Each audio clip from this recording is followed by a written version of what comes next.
Hello, everybody. We have Melissa Gallo here, joining us for a little interview.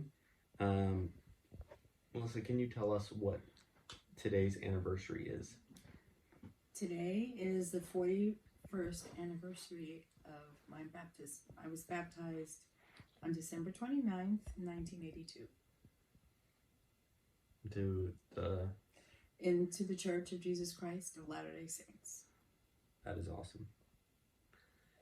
That is awesome. I'm going to refer to you as Mom in here because it makes it easier for me. Mom, I just have a few questions that we want to ask you about that baptism day. And the first one is, how did you meet the church? I guess come in contact with the church. Oh boy. Well, unfortunately, so we were living in Milan.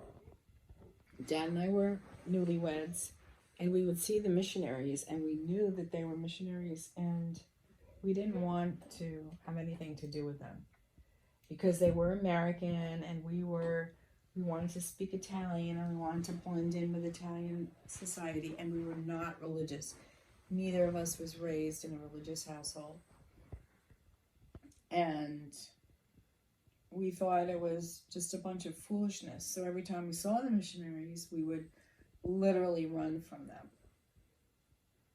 And but then our marriage came to a crisis, and I decided I needed to leave. So I flew home to New York, where my parents lived, and I spent 6 weeks there thinking about things. And I remember it was 11 o'clock at night on my mom's couch, and I had always loved the Lord and always believed in him since I was a little girl. So I made one last effort and I prayed. I asked him two things: that he would restore the faith I had in him as a little girl, and that he would save my marriage. And if he didn't do those two things, I knew that everybody else around me was telling me that he didn't exist. I would know that they were right, and I would never pray to him again if he didn't answer those two things. And well, how we met the church is apparently Dad, had already let the missionaries in to our apartment in Milan, and he was already taking the LDS missionary discussions. And he realized that we were about to fall apart as a couple. And he called me the very next morning after I said this prayer and said, "I have something that will save our marriage," as if he'd heard me. He didn't even know I'd said that prayer. And he asked me to come back to our apartment in Milan. So I did. I flew back the very next day, or the day after, right away. And he was taking the discussions. And that's how I met the missionaries. I'd never even heard of the church. I'd seen an LDS missionary who was not doing his job in my neighborhood when I was 16. And I didn't even know who he was or what he stood for. So this was my first encounter with missionaries. And how did you feel that Dad was meeting with missionaries when you got there? Well, initial reactions. I didn't mind that he was meeting with them, but he wanted me to listen to them. Now remember, I wasn't raised in a religious household, so I thought that organized religion was bad. You could have your own personal beliefs in God, but I was not in agreement. I did not want to sit down and listen with him. So I was pretty angry. And I also felt that we had a lot of things to discuss because we were really on the brink of splitting up.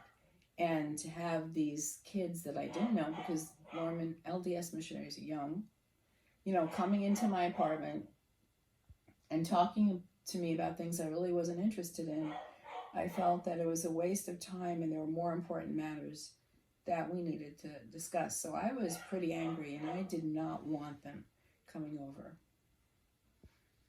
From there, how did that lead to your baptism? And I guess the second question to that is, how did you know you wanted to be baptized? Well, So when the missionaries would come over, I would go into our little kitchen. At a very tiny apartment. It was just one big room and a little kitchen and bathroom off to the side. And I would go into the kitchen and close the door because the kitchens in Italian apartments have doors to them. So I'd close the door because I didn't want to hear anything. And not soon after, they'd come over a couple of times. And I was in this kitchen and I said to the Lord, and this is the girl who wasn't going to pray anything anymore. She was done, right?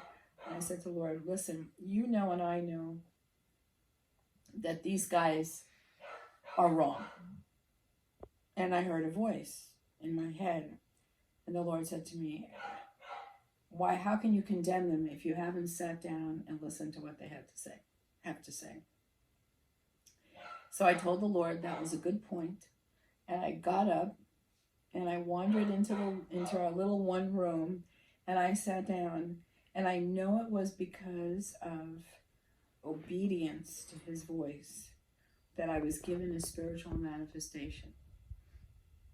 And I sat down and I don't know what they were saying or how long they were speaking, but I felt a shaft of light enter through the top of my head and go throughout my whole body, all the way down to my toes.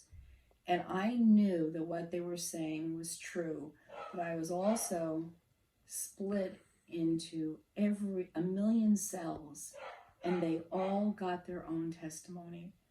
Every cell that this was true, what the missionaries were saying.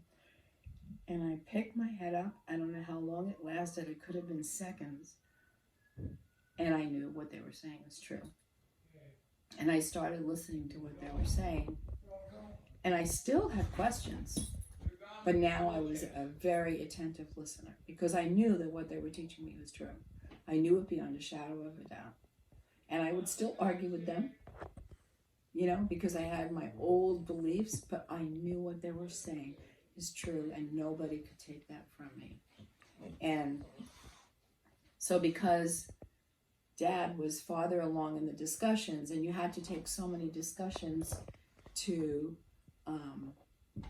be eligible to be baptized, the missionary sat down with him and within a couple of weeks after that and said, would you like to be baptized? And he wasn't going to be baptized without my consent.